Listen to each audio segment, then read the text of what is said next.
नमस्कार साथियों, कल की क्लास में हमने राज्यपाल के बारे में चर्चाएं की थी और राज्यपाल के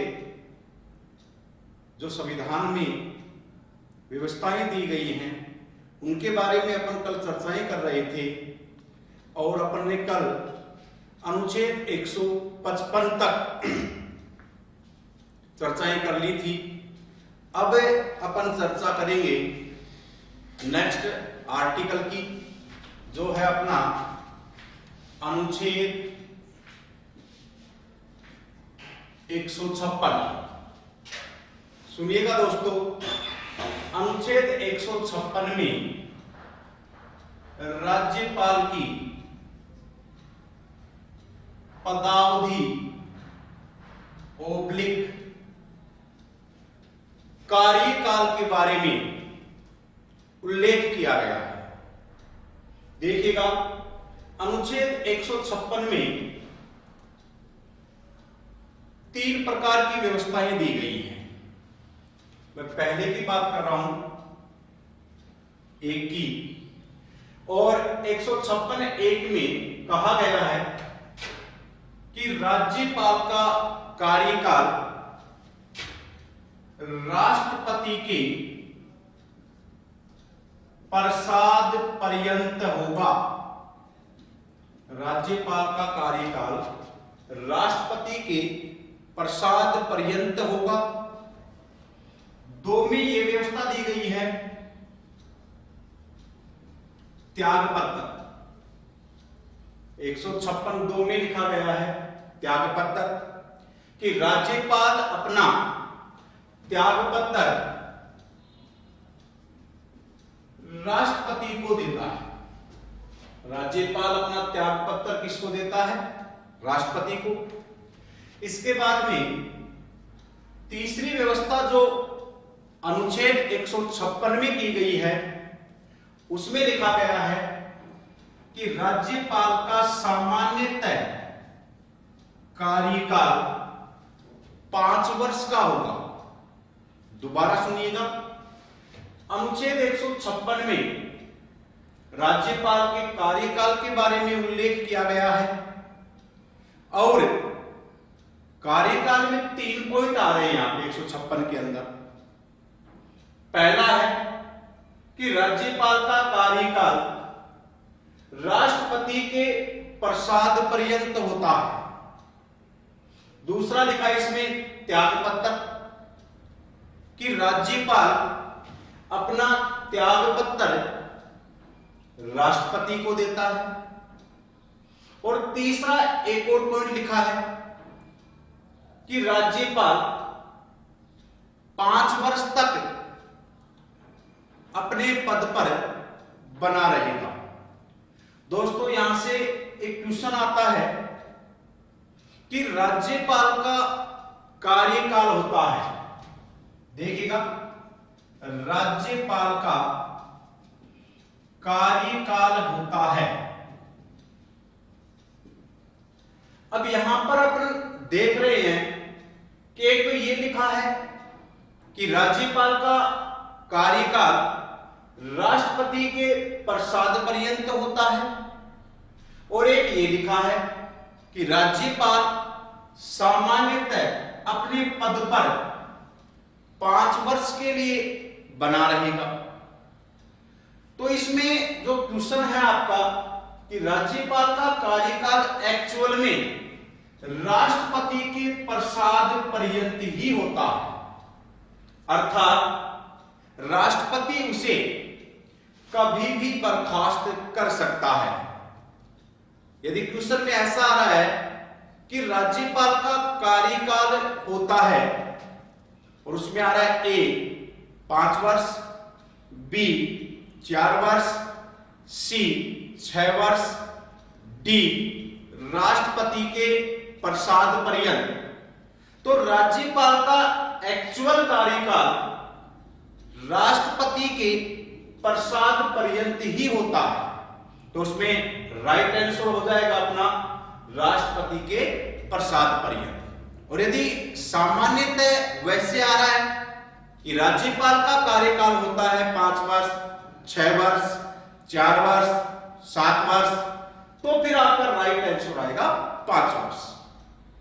इसके बाद में नंबर 2 पॉइंट पे देखिएगा, ये व्यवस्था दी गई है त्यागपत्र, कि राज्यपाल अपना त्यागपत्र किसको सौंपता है? राष्ट्रपति को सौंपता है। इसके बाद एक विशेष पॉइंट अनुच्छेद 156 में दिया गया है कि राज्यपाल 5 वर्ष बाद भी, राज्यपाल 5 वर्ष बाद भी अपने पद पर बना रह सकता है। सुनिएगा दोस्तों, कि सामान्यतः कार्यकाल राज्यपाल का कितना वर्ष है? 5 वर्ष। लेकिन संविधान का अनुच्छेद 156 एक बात और कहता है कि क्या राज्यपाल 5 वर्ष बाद भी अपने पद पर बना रह सकता है?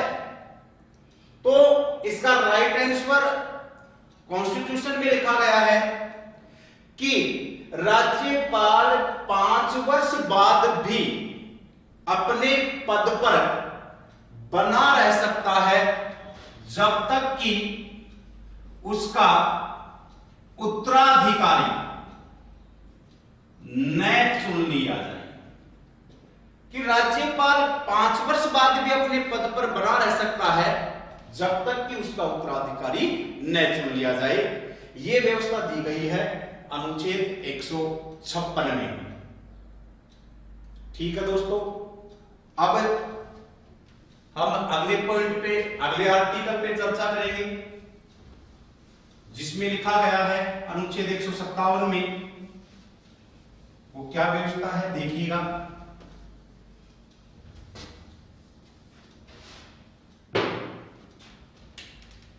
अब मैं बात कर रहा हूं अनुच्छेद 157, और अनुच्छेद 157 में लिखा गया है योग्यता, कि राज्यपाल पद के लिए संविधान के अंदर कौन कौन सी योग्यताएं उल्लेखित हैं वो देखिएगा। पहली योग्यता है राज्यपाल पद के लिए कि वह भारत का नागरिक हो। दूसरी योग्यता है कि वह 35 वर्ष की आयु, वह 35 वर्ष की आयु पूर्ण कर चुका हो। ये 2 योग्यताएं तो लिखी गई हैं संविधान के अंदर, सिर्फ 2 योग्यता, कि वह भारत का नागरिक हो और दूसरी है कि वह 35 वर्ष की आयु पूर्ण कर चुका हो। लेकिन योग्यता से संबंधित कुछ परंपराएं भी राज्यपाल के लिए जुड़ी हुई हैं। देखिए, 2 व्यवस्थाएं तो संविधान में उल्लेखित हैं, लेकिन राज्यपाल पद के साथ साथ कुछ परंपराएं भी जुड़ गई हैं। और वो परंपराएं क्या हैं योग्यता से संबंधित? पहला, कि वह संबंधित राज्य का निवासी नहीं होना चाहिए। संबंधित राज्य का मतलब है कि जिस राज्य में उस व्यक्ति को राज्यपाल भेजा जा रहा है, वह व्यक्ति उस राज्य का निवासी नहीं होना चाहिए। दूसरा है, वह सक्रिय राजनीति में नहीं होना चाहिए, अर्थात उसका संबंध किसी राजनीतिक दल से नहीं होना चाहिए जब तक वो अपनी पदावधि पर है। और तीसरी परंपरा है कि राज्यपाल की नियुक्ति से पूर्व संबंधित राज्य के सीएम से भी परामर्श होना चाहिए। मैं फिर बात कर रहा हूं कि राज्यपाल की योग्यता दो तो संविधान में मेंशन है कि भारत का नागरिक हो और वो 35 वर्ष की आयु पूर्ण कर चुका हो, लेकिन राज्यपाल की पद की योग्यता से संबंधित कुछ परंपराएं भी जुड़ करके आई हैं। पहली परंपरा है कि वह संबंधित राज्य का निवासी नहीं होना चाहिए।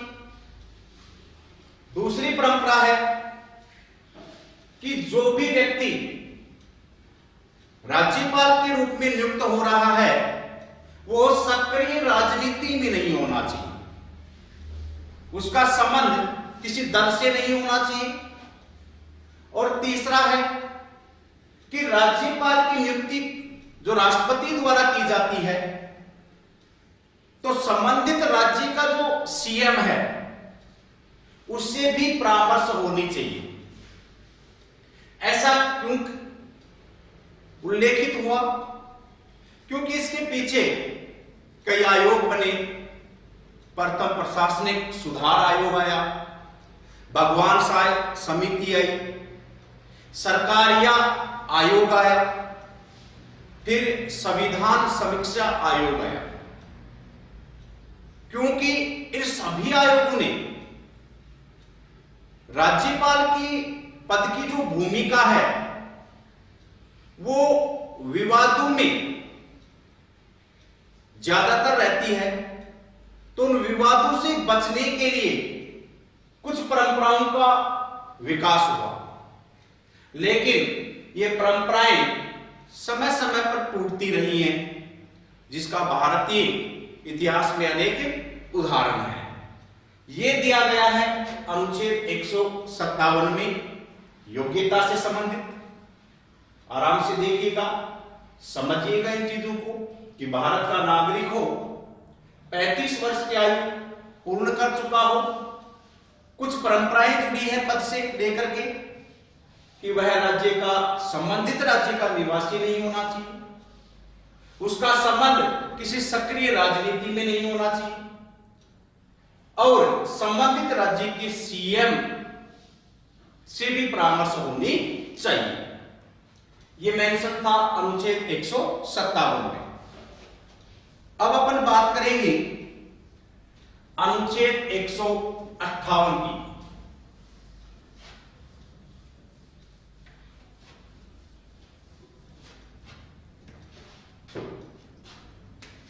देखिएगा दोस्तों,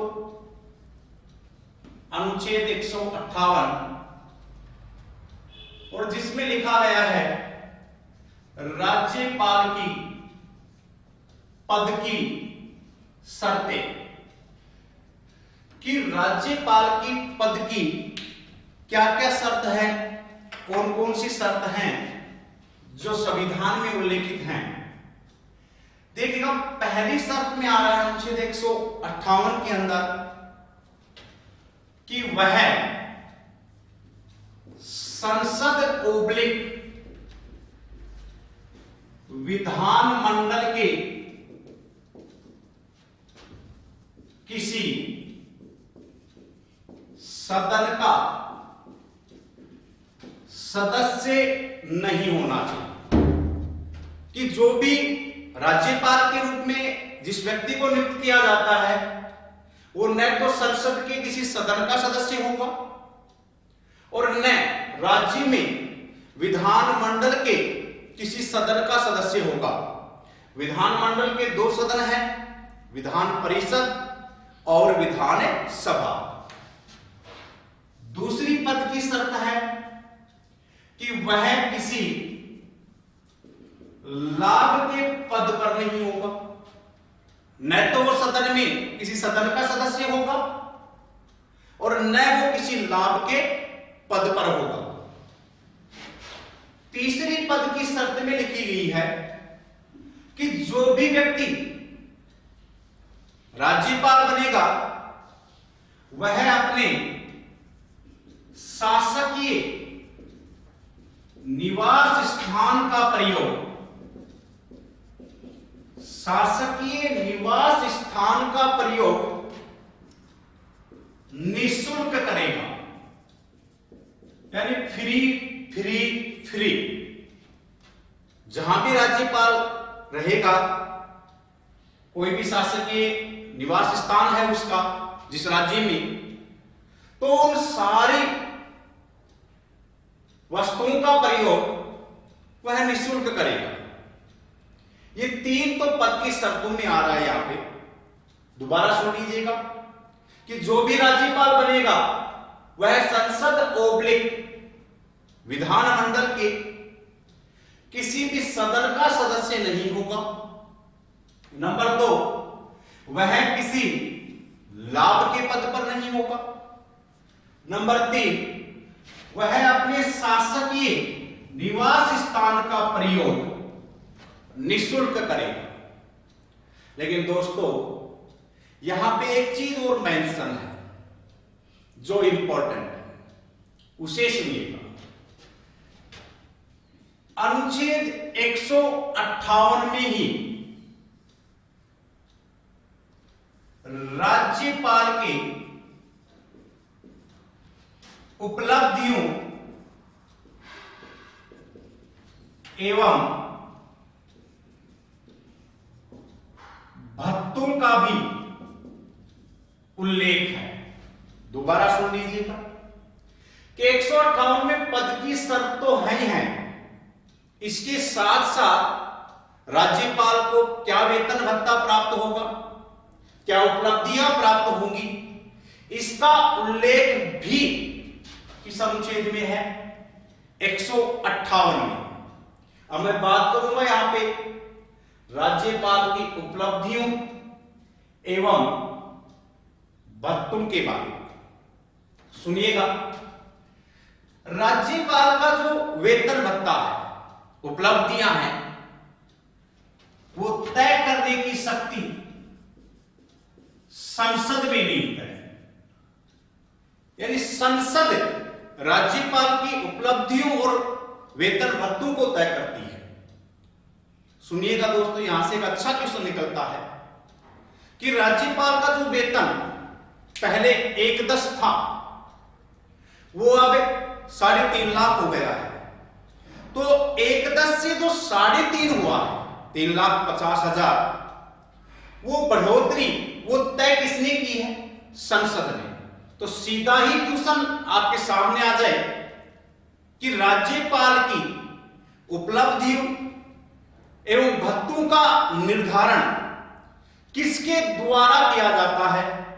तो किसके द्वारा किया जाता है? संसद के द्वारा। दूसरा है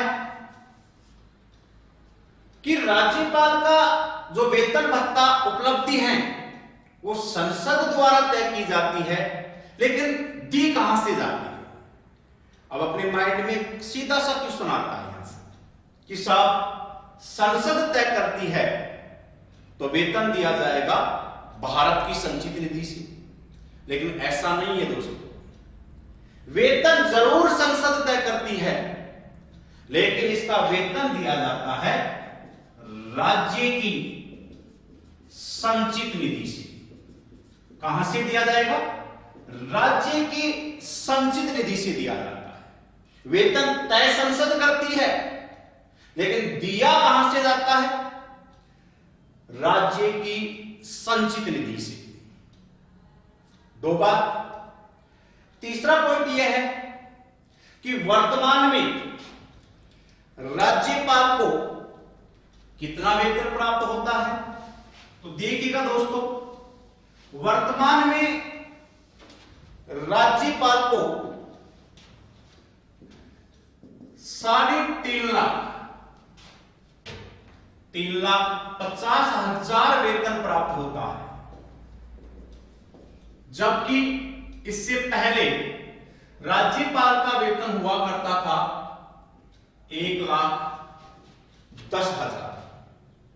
क्लियर दोस्तों यहां तक? अगला पॉइंट क्या है? अब मैं अनुच्छेद 3 क की बात करता हूं।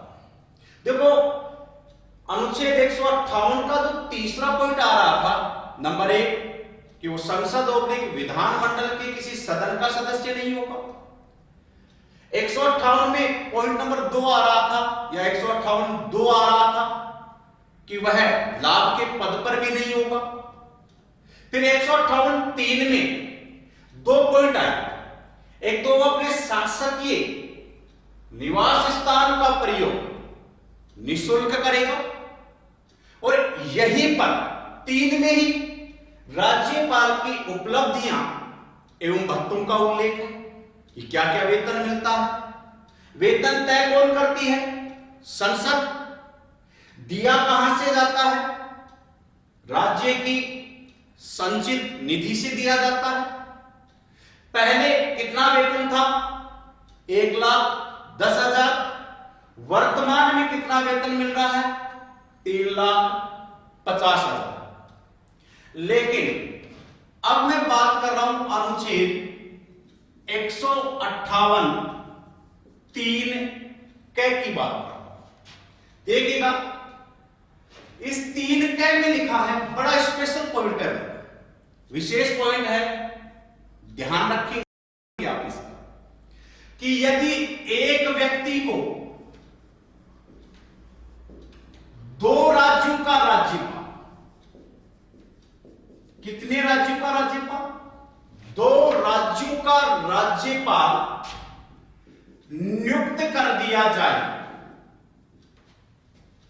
तो उसे कितना वेतन प्राप्त होगा? देखिएगा, यदि एक व्यक्ति को 2 राज्यों का राज्यपाल नियुक्त कर दिया जाए तो उसका वेतन तय करने की शक्ति किसके पास चली जाती है? राष्ट्रपति के पास। वेतन 3,50,000 ही मिलने वाला है, लेकिन उन दोनों राज्यों में वेतन संबंधी वितरण कि भाई कौन राज्य कितना देगा, यह तय करेगा राष्ट्रपति। दोबारा सुन लीजिएगा, एक राज्य, एक राज्यपाल, एक व्यक्ति, तो उसका वेतन तय कौन करेगी? संसद। लेकिन यदि एक ही व्यक्ति को 2 राज्यों का राज्यपाल नियुक्त कर दिया जाए तो उन दोनों राज्यों के बीच वेतन का आवंटन, वितरण करवाने की जो संपूर्ण शक्ति है वो किसके पास चली जाती है? राष्ट्रपति के पास। यह लिखा गया है अनुच्छेद 158(3) क। क्लियर दोस्तों? इसके बाद चौथा पॉइंट और आ रहा है। चौथे पॉइंट को मैं फिर समझा रहा हूं। चौथे पॉइंट में आ रहा है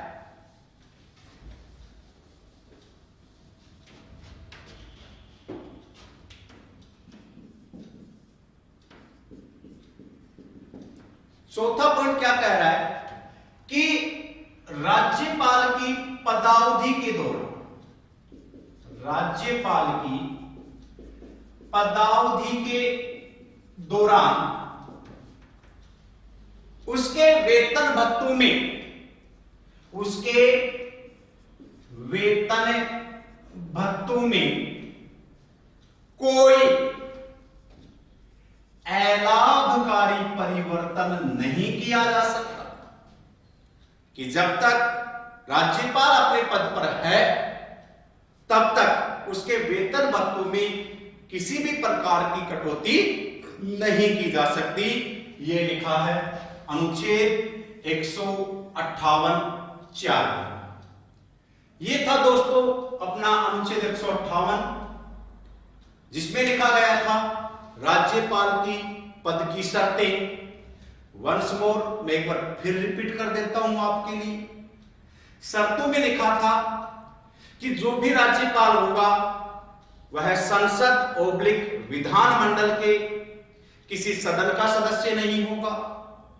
दूसरा था वह किसी लाभ के पद पे नहीं होगा। तीसरा पॉइंट था कि राज्यपाल है वह अपने प्रशासकीय निवास स्थान का प्रयोग निःशुल्क करेगा। यही तीसरे पॉइंट में ही राज्यपाल की उपलब्धियां एवं भत्तों का उल्लेख था कि राज्यपाल का जो वेतन है वो संसद द्वारा तय किया जाता है। दूसरा पॉइंट, दिया कहां से जाता है? राज्य की संचित निधि से दिया जाता है। तीसरा पॉइंट, वर्तमान में कितना वेतन है? 3,50,000। पहले कितना वेतन प्राप्त होता था? 1,10,000। इसके बाद मैं जो विशेष पॉइंट बता रहा था, अनुच्छेद 158(3) का कि यदि एक व्यक्ति को 2 राज्यों का राज्यपाल नियुक्त कर दिया जाए, बना दिया जाए, तो उसे वह वेतन भत्ता प्राप्त होगा या उन दोनों राज्यों के बीच वेतन का वितरण राष्ट्रपति द्वारा करवाया जाए। राष्ट्रपति द्वारा करवाया जाए, याद रखना दोस्तों। यह था अपना अनुच्छेद 158। अब मैं बात कर रहा हूं नेक्स्ट आर्टिकल की, जो है अनुच्छेद 159। देखिएगा, अनुच्छेद 159 में राज्यपाल की शपथ के बारे में होगा कि राज्यपाल को शपथ कौन दिलाता है, राज्यपाल किसकी शपथ लेता है, क्या मामला है। तो अनुच्छेद 159 में शपथ के बारे में सुनिएगा कि राज्यपाल को जो शपथ है वह दिलाता है सीजे, चीफ जस्टिस। यानी हाई कोर्ट का जो मुख्य न्यायमूर्ति है सीजे, वह राज्यपाल को शपथ दिलाता है। यदि सीजे अनुपस्थित हो, चीफ जस्टिस यदि अनुपस्थित हो, तो फिर हाई कोर्ट का वरिष्ठतम न्यायाधीश, तो फिर हाई कोर्ट का वरिष्ठतम न्यायाधीश राज्यपाल को शपथ दिलाता है। दोबारा सुन लीजिएगा कि राज्यपाल को शपथ चीफ जस्टिस हाई कोर्ट का जो मुख्य न्यायमूर्ति है वह दिलाएगा। यदि सीजे नहीं है तो फिर हाई कोर्ट का वरिष्ठतम न्यायाधीश राज्यपाल को शपथ दिलाता है। दूसरा पॉइंट वेरी वेरी इंपॉर्टेंट, ध्यान रखेंगे, क्वेश्चन पूछा भी जा चुका है कि राज्यपाल या राष्ट्रपति। मैं फिर यहां पे छोटा सा पॉइंट लेके आ रहा हूं, छोटा सा शब्द राष्ट्रपति। देखिएगा कि राज्यपाल या राष्ट्रपति किन किन शब्दों की शपथ लेते हैं, यानी किस प्रकार की शपथ उल्लेखित है राज्यपाल और राष्ट्रपति के लिए। तो राज्यपाल और राष्ट्रपति संविधान ओब्लिक विधि की शपथ लेते हैं। दोस्तों, किसकी शपथ लेते हैं? संविधान ओब्लिक विधि की। और संविधान ओब्लिक विधि के रूप में ये दोनों निम्न शब्दों की शपथ लेते हैं। फिर याद रखिएगा दोस्तों, आरएस में पूछा जा चुका है क्वेश्चन कि राष्ट्रपति या राज्यपाल जो संविधान ओब्लिक विधि की शपथ लेते हैं, विधि के रूप में वो कौन कौन सी शब्दों की शपथ लेते हैं, कर्म से जमा। तो सुनिएगा, राज्यपाल या राष्ट्रपति संविधान ओब्लिक विधि के रूप में 3 शब्दों की शपथ लेते हैं। पहला है परिरक्षण, दूसरा है संरक्षण, तीसरा है प्रतिरक्षण। दोबारा सुन लीजिएगा, 3 शब्दों की शपथ लेते हैं, परिरक्षण, संरक्षण और प्रतिरक्षण।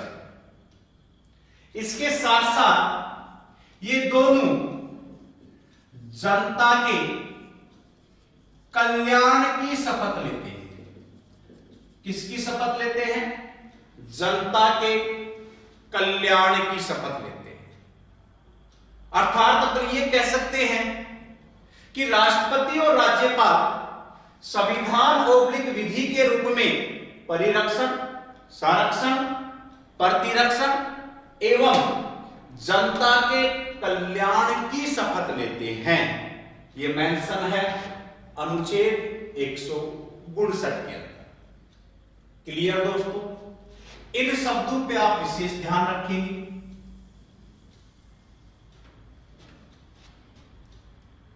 अब मैं अगले आर्टिकल की बात करता हूं,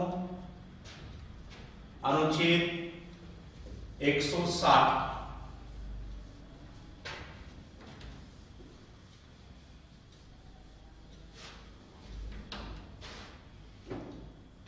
देखिएगा दोस्तों, अनुच्छेद 160 में क्या लिखा है। यहां से भी विथ आर्टिकल क्वेश्चन पूछा जा चुका है। तो 160 में क्या व्यवस्था है कि वे परिस्थितियां, दोबारा सुन लीजिएगा, कि वे परिस्थितियां जिनका उल्लेख संविधान के इन अनुच्छेदों में नहीं हुआ है, कि वे परिस्थितियां जिनका उल्लेख संविधान के इन अनुच्छेदों में नहीं हुआ है, उन परिस्थितियों में या उन परिस्थितियों पर विधि बनाने का अधिकार, कानून बनाने का अधिकार राष्ट्रपति के पास होगा। किसके पास होगा? राष्ट्रपति के पास। सुनिएगा दोस्तों, अब मैं इसका एक्सप्लेन करता हूं आपके लिए कि इसकी व्याख्या क्या होगी। पॉइंट आ रहा है, वे परिस्थितियां जिनका उल्लेख संविधान के इन अनुच्छेदों में नहीं हुआ है। इन अनुच्छेदों का मतलब क्या है? इन अनुच्छेदों का मतलब है कि जहां से अपने राज्यपाल शुरू किया है, 153 से लेकर के 159 तक। अब 153 से 159 में जो जो शर्त उल्लेखित है वो बात तो अलग है, लेकिन ऐसी कोई कंडीशन आ जाए, ऐसी कोई परिस्थिति आ जाए जिनका उल्लेख 153 से 159 के बीच नहीं हुआ है, जैसे राज्यपाल की मृत्यु हो जाए, तो कहीं लिखा नहीं गया है 153 से लेकर के 159 तक कि 155 कह रहा है राज्यपाल की मृत्यु हो जाए, कहीं नहीं लिखा। तो ऐसी परिस्थितियों में विधि बनाने का अधिकार किसके पास होगा दोस्तों? राष्ट्रपति के पास। अब जैसे क्वेश्चन आपका निकल के आ जाए, एग्जाम्पल को सीधा आ जाए कि वे परिस्थितियां जिनका उल्लेख संविधान के राज्यपाल वाले उपबंध में नहीं हुआ है, ऐसी परिस्थितियों में कानून कौन बनाएगा? एक संसद बनाएगी या राष्ट्रपति बनाएगा या सीजीआई बनाएगा या इनमें से कोई नहीं। तो उन परिस्थितियों में कानून बनाने का जो अधिकार है वो किसके पास चला जाता है दोस्तों? राष्ट्रपति के पास। वेरी वेरी इंपॉर्टेंट फैक्ट है दोस्तों, याद रखेंगे अनुच्छेद 160 वाले को। ये तो था अपना 153 से लेकर के 160 तक की व्यवस्था है। इसके बाद में कल मैंने 2 आर्टिकल और बताए थे, अनुच्छेद 161 और अनुच्छेद 162। विशेषकर तो यही तक उल्लेखित है 160 तक, लेकिन मैं 161 भी आपको उल्लेखित करूंगा और 162 भी। 161 को यदि अपन चाहें तो न्यायिक शक्ति में भी पढ़ सकते हैं, लेकिन विथ आर्टिकल में 161 और 162 यहीं पर उल्लेखित हो रहा है। मैं बात कर रहा हूं अनुच्छेद 161 की। सुनिएगा दोस्तों,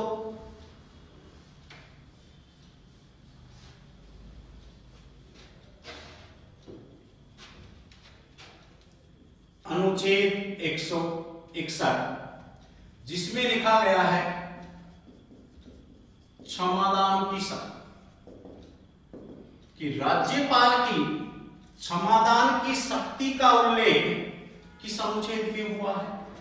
161 में। देखिएगा दोस्तों, इसे क्षमादान की शक्ति को अपन तुलनात्मक अध्ययन करेंगे राष्ट्रपति के साथ। तो सुनिएगा, एक तरफ मैं राष्ट्रपति मेंशन कर रहा हूं, एक तरफ होगा आपका राज्यपाल। ये राष्ट्रपति और ये आ गया आपका राज्यपाल। एक तो डायरेक्ट आर्टिकल पूछ लेता है कि राष्ट्रपति की क्षमादान की शक्ति किस अनुच्छेद में उल्लेखित है?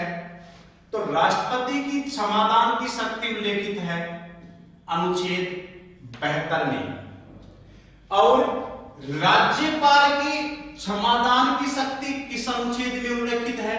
तो राज्यपाल की क्षमादान की शक्ति उल्लेखित है अनुच्छेद 161 में। पहली बात तो आप इन दोनों आर्टिकल का ध्यान रखेंगे। इसके बाद में राष्ट्रपति और राज्यपाल की क्षमादान की शक्ति में अंतर क्या है, यह अभी आपके सामने मेंशन हो रहा है। देखिएगा,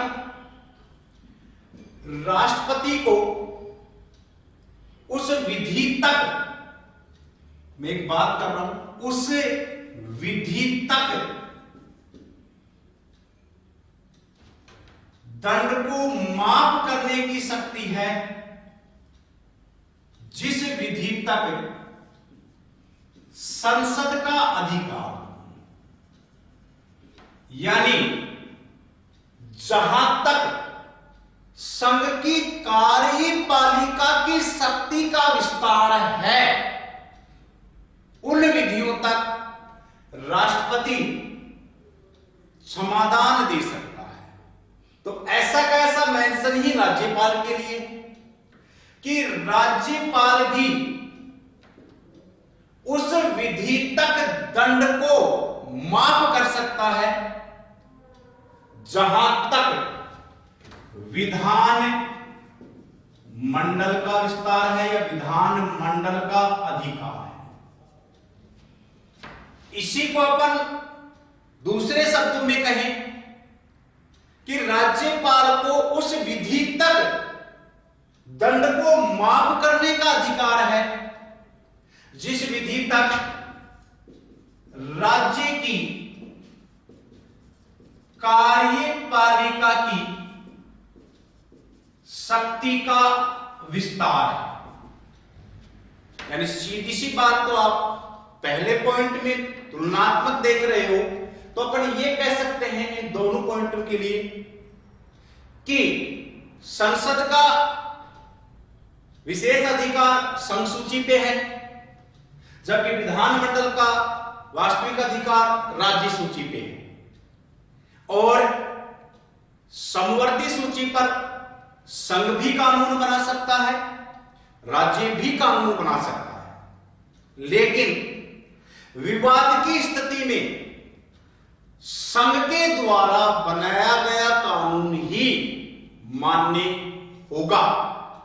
अतः जहां तक संसद की शक्ति का विस्तार है, उन विषयों में दंड को माफ करने की शक्ति किसके पास है? राष्ट्रपति के पास है। और जहां तक विधान मंडल की शक्ति का विस्तार है, उस दंड को माफ करने की शक्ति किसमें निहित है? राज्यपाल में निहित है।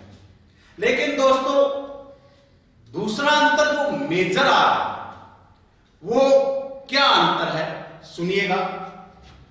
राष्ट्रपति दो मामलों में, मैं फिर बोल रहा हूं, राष्ट्रपति दो मामलों में दंड को पूर्णतः माफ कर सकता है। और कौन कौन से मामले हैं? पहला, मृत्युदंड, कि राष्ट्रपति मृत्युदंड को पूर्णतः माफ कर सकता है।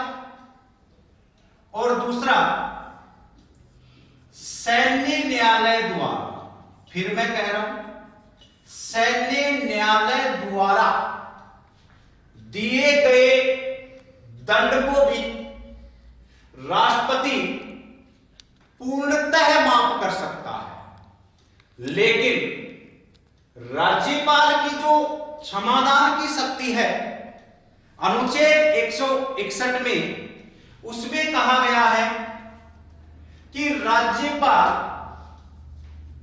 मृत्युदंड को पूर्णतः माफ नहीं कर सकता। दोबारा सुन लीजिएगा, राष्ट्रपति मृत्युदंड को पूर्णतः माफ कर सकता है, लेकिन राज्यपाल मृत्युदंड को पूर्णतः माफ नहीं कर सकता।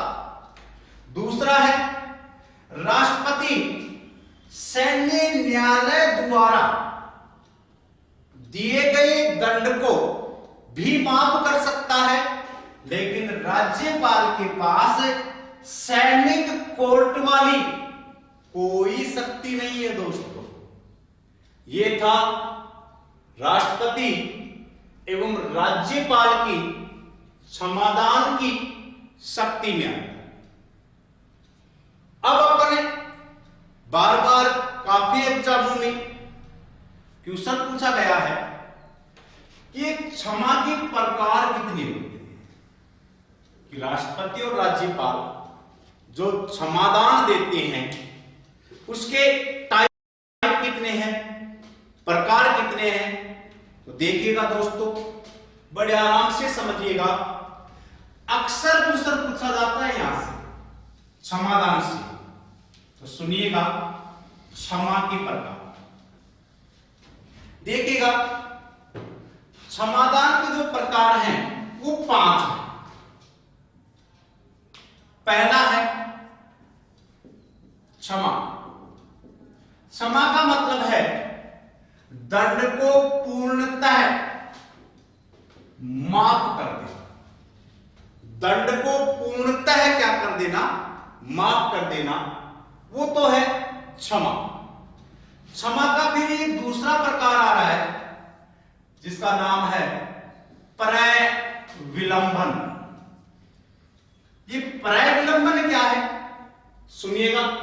क्षमा का मतलब तो है दंड को पूर्णतः माफ कर देना, जबकि प्रविलंबन का मूलतः अर्थ है दंड को स्थगित कर देना। कुछ समय के लिए दंड को क्या कर देना? स्थगित कर देना। क्या कहलाता है? प्रविलंबन कहलाता है।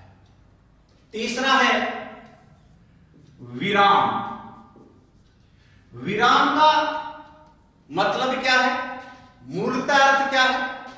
विराम का मूलतः अर्थ है कि परिस्थितियों के अनुसार, अकॉर्डिंग टू कंडीशन, परिस्थितियों के अनुसार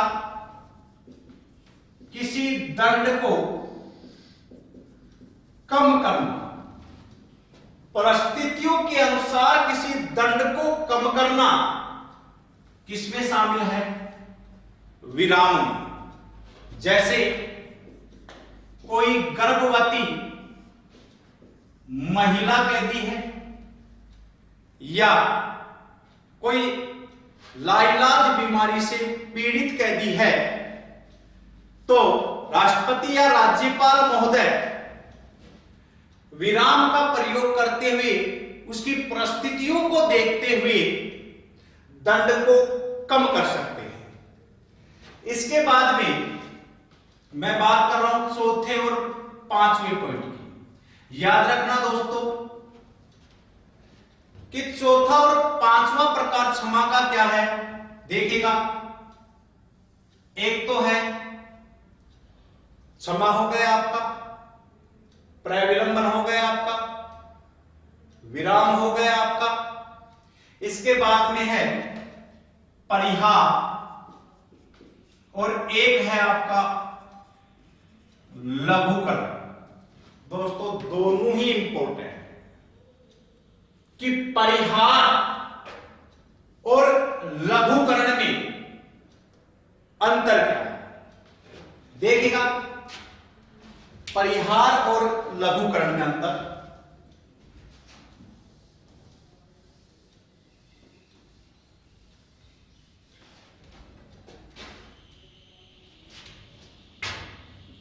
एक है आपका परिहार, और यहां लिख देता हूं जिसे समझ में आ जाए आपके।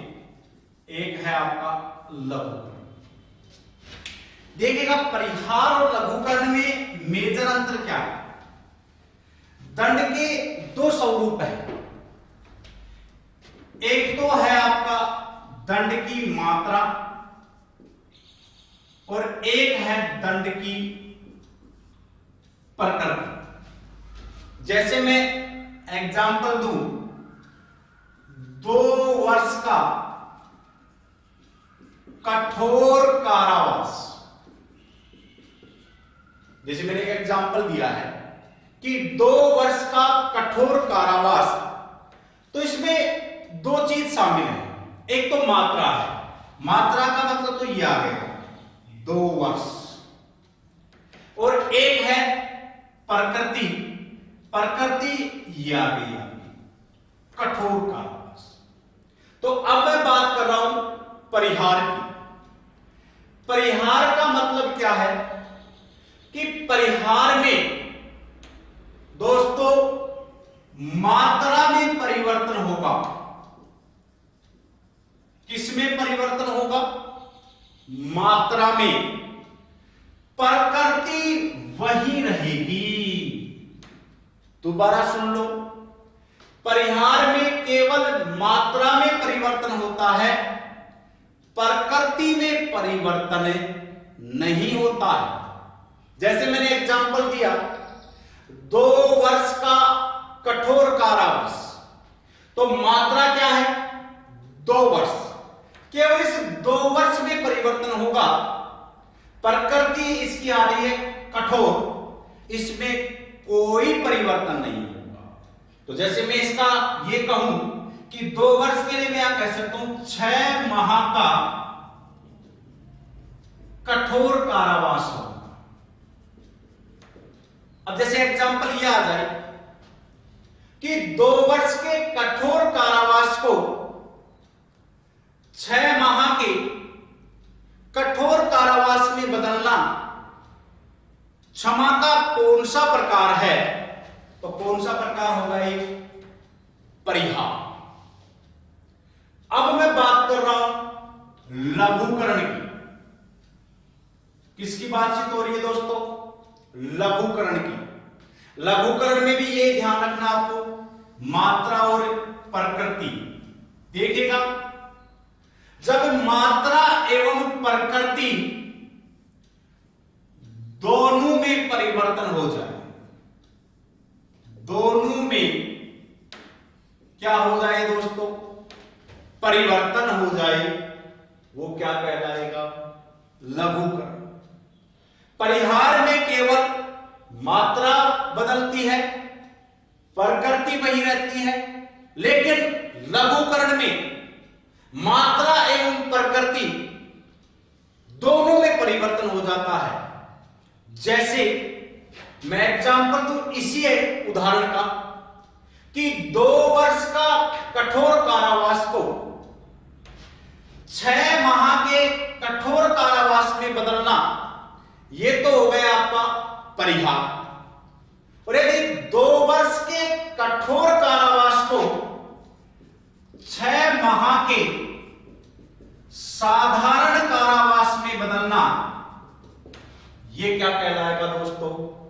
लघुकरण कहलाएगा।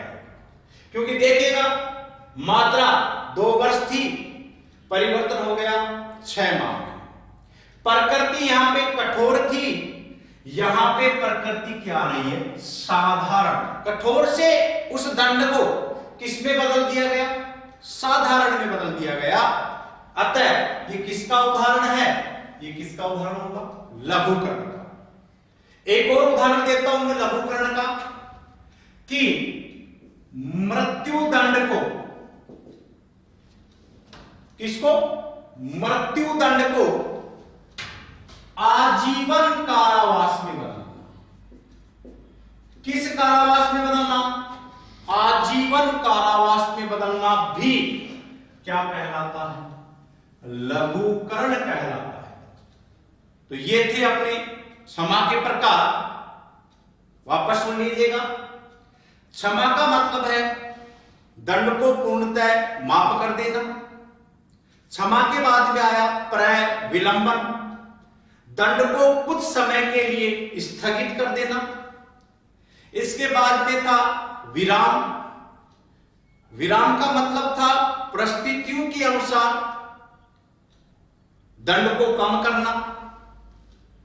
फिर था आपका परिहार एवं लघुकरण। परिहार का मतलब क्या है? कि इसके तहत मात्रा में परिवर्तन होगा, प्रकृति में कोई परिवर्तन नहीं होगा। इसके बाद लघुकरण। लघुकरण में क्या होगा? मात्रा एवं प्रकृति दोनों में ही परिवर्तन होता है। यह था अपना अनुच्छेद 161, जिसमें क्षमादान की शक्ति का उल्लेख था। अब मैं राज्यपाल से संबंधित लास्ट अनुच्छेद का उल्लेख कर रहा हूं, जो अनुच्छेद है 162।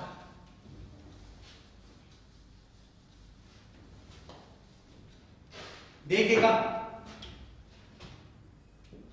अनुच्छेद 162 में क्या लिखा है?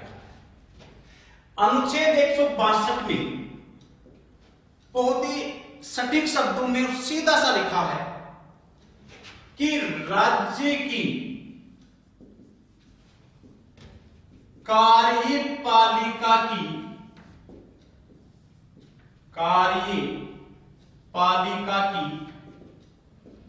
शक्ति का विस्तार। देखिएगा, 162 की तुलना अपन अनुच्छेद 73 से भी कर सकते हैं, जिसमें लिखा है संघ की कार्यपालिका की शक्ति का विस्तार। अब देखो, इन दोनों में मामूली से एक सामान्य सा अंतर है कि राज्य की कार्यपालिका की शक्ति का विस्तार कहां तक होगा? जहां तक विधानमंडल को विधि बनाने का अधिकार, जहां तक विधानमंडल को विधि बनाने का अधिकार होगा, वो तो होगा राज्य की कार्यपालिका की शक्ति का विस्तार। एवं संघ की कार्यपालिका की शक्ति का विस्तार कहां तक होगा? जहां तक संसद को विधि बनाने का अधिकार होगा, यानी राज्य सूची पर अधिकार होगा विधानमंडल का, संघ सूची पर अधिकार होगा संसद का, जबकि एक सूची और आ रही है आपकी समवर्ती सूची, और समवर्ती सूची पर दोनों का नियंत्रण होता है। संघ भी समवर्ती सूची पर कानून बना सकता है एवं राज्य भी समवर्ती सूची पर कानून बना सकता है। लेकिन फिर मैं रिपीट कर रहा हूं, यदि समवर्ती सूची के किसी विषय पर विवाद हो जाए संघ और राज्य के बनाए गए कानूनों पर, तो मान्य किसका होगा? संसद का होगा, संघ का होगा। ठीक है दोस्तों, यहां तक था अपना राज्यपाल का पॉइंट। विशेषकर पॉइंट 160 तक था, लेकिन 161 में समाधान की शक्ति आ गई और 162 में राज्य की कार्यपालिका की शक्ति का विस्तार का उल्लेख हुआ। कल अपन राज्यपाल के पार्ट में उल्लेखित करेंगे राज्यपाल की शक्तियों का। ठीक है दोस्तों, धन्यवाद।